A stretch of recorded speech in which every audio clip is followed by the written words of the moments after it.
you were born and raised like me, see, I grew up on welfare, born poor, grew up on welfare.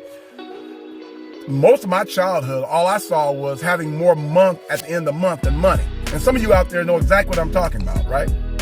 And so black people historically being in that situation, either if they had a situation where they had money coming in, but they didn't take advantage of it, or they were born in, on poverty and raised on welfare like I was, they had more month at the end of the month than money to take care of what I'm getting ready to talk about, right? So the first thing black people have not had access to by not having surplus money at the end of the month is to be able to start businesses the right way.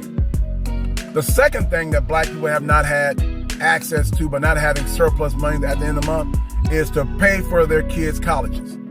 The third thing that black people have not had access to or taken advantage of by not having money at the end of the month was to buy homes the right way, right?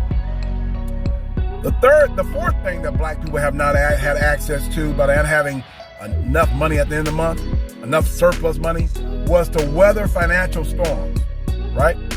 When Murphy's Law comes knocking at their door throughout the history, throughout the years, black people have not had access to extra income to defeat that. The fifth thing that black people have not had access to or taken advantage of by not having surplus money at the end of the month was to be able to invest in the stock market, right? The sixth thing that black people have not had access to or taken advantage of because they haven't had surplus money at the end of the month was to invest in themselves, right? To gain knowledge, to invest in people in their household, to invest in people in their community, to invest in people around them, right? Their neighbors, right?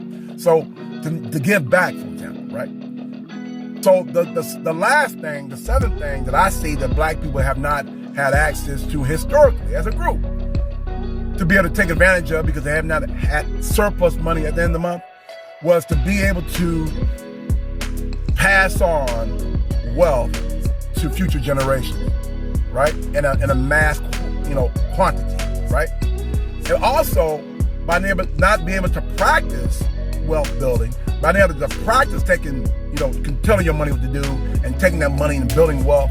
They have to practice. Well, if you don't have to practice, you can't gain the knowledge of having to practice. So not only not being able to transfer the wealth, but also being able to transfer the future generations the knowledge to practice to pass on, right?